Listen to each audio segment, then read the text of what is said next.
Chapter 14. Now it came to pass upon a day that Jonathan the son of Saul said unto the young man that bare his armor, Come, and let us go over to the Philistines' garrison, that is on the other side. But he told not his father. And Saul tarried in the uttermost part of Gibeah under a pomegranate tree, which is in Migron. And the people that were with him were about 600 men. And Ahiah the son of Ahitub, Ichabod's brother, the son of Phinehas, the son of Eli, the Lord's priest in Shiloh, wearing an ephod. And the people knew not that Jonathan was gone. And between the passages by which Jonathan sought to go over unto the Philistines' garrison, there was a sharp rock on the one side, and a sharp rock on the other side. And the name of the one was Bozez, and the name of the other Seni. The forefront of the one was situate northward over against Michmash, and the other southward over against Gibeah. And Jonathan said to the young man that bare his armor, Come, and let us go over unto the garrison of these uncircumcised. It may be that the Lord will work for us. For there is no restraint to the Lord to save by many or by few. And his armor-bearer said unto him, Do all that is in thine heart.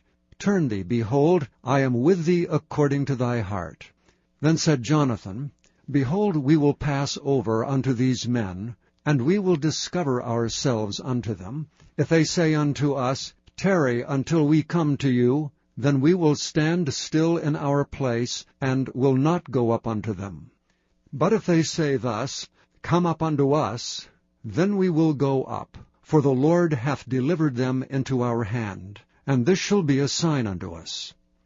And both of them discovered themselves unto the garrison of the Philistines. And the Philistines said, Behold, the Hebrews come forth out of the holes where they had hid themselves. And the men of the garrison answered Jonathan and his armor-bearer, and said, Come up to us, and we will show you a thing. And Jonathan said unto his armor-bearer, Come up after me, for the Lord hath delivered them into the hand of Israel. And Jonathan climbed up upon his hands and upon his feet, and his armor-bearer after him. And they fell before Jonathan, and his armor-bearer slew after him.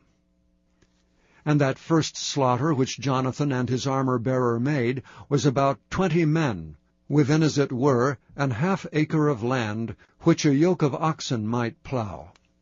And there was trembling in the host, in the field, and among all the people. The garrison and the spoilers, they also trembled, and the earth quaked, so it was a very great trembling. And the watchmen of Saul and Gibeah of Benjamin looked, and behold, the multitude melted away, and they went on beating down one another. Then said Saul unto the people that were with him, Number now, and see who is gone from us. And when they had numbered, behold, Jonathan and his armor-bearer were not there. And Saul said unto Ahiah, Bring hither the ark of God. For the ark of God was at that time with the children of Israel. And it came to pass, while Saul talked unto the priest, that the noise that was in the host of the Philistines went on and increased. And Saul said unto the priest, Withdraw thine hand. And Saul and all the people that were with him assembled themselves, and they came to the battle. And behold, every man's sword was against his fellow, and there was a very great discomfiture. Moreover, the Hebrews that were with the Philistines before that time, which went up with them into the camp from the country round about, even they also turned to be with the Israelites that were with Saul and Jonathan. Likewise all the men of Israel which had hid themselves in Mount Ephraim, when they heard that the Philistines fled, even they also followed hard after them in the battle. So the Lord saved Israel that day. And the battle passed over unto Bethaven. And the men of Israel were distressed that day, for Saul had adjured the people, saying, Cursed be the man that eateth any food until evening, that I may be avenged on mine enemies. So none of the people tasted any food. And all they of the land came to a wood, and there was honey upon the ground. And when the people were come into the wood, behold, the honey dropped, but no man put his hand to his mouth, for the people feared the oath. But Jonathan heard not when his father charged the people with an oath, wherefore he put forth the end of the rod that was in his hand, and dipped it in an honeycomb, and put his hand to his mouth, and his eyes were enlightened. Then answered one of the people, and said, Thy father straitly charged the people with an oath, saying, Cursed be the man that eateth any food this day. And the people were faint. Then said Jonathan, My father hath troubled the land. See, I pray you, how mine eyes have been enlightened, because I tasted a little of this honey. How much more if haply the people had eaten freely today of the spoil of their enemies which they found? For had there not been now a much greater slaughter among the Philistines? And they smote the Philistines that day from Michmash to Aijalon, and the people were very faint. And the people flew upon the spoil, and took sheep and oxen and calves, and slew them on the ground, and the people did eat them with the blood. Then they told Saul, saying, Behold, the people sin against the Lord, in that they eat with the blood. And he said, Ye have transgressed, roll a great stone unto me this day. And Saul said, Disperse yourselves among the people, and say unto them, Bring me hither every man his ox and every man his sheep, and slay them here and eat, and sin not against the Lord in eating with the blood. And all the people brought every man his ox with him that night, and slew them there. And Saul built an altar unto the Lord. The same was the first altar that he built unto the Lord. And Saul said, Let us go down after the Philistines by night, and spoil them until the morning light, and let us not leave a man of them. And they said, Do whatsoever seemeth good unto thee. Then said the priest, Let us draw near hither unto God. And Saul asked counsel of God, Shall I go down after the Philistines? Wilt thou deliver them into the hand of Israel? But he answered him not that day. And Saul said, Draw ye near hither all the chief of the people, and know and see wherein this sin hath been this day.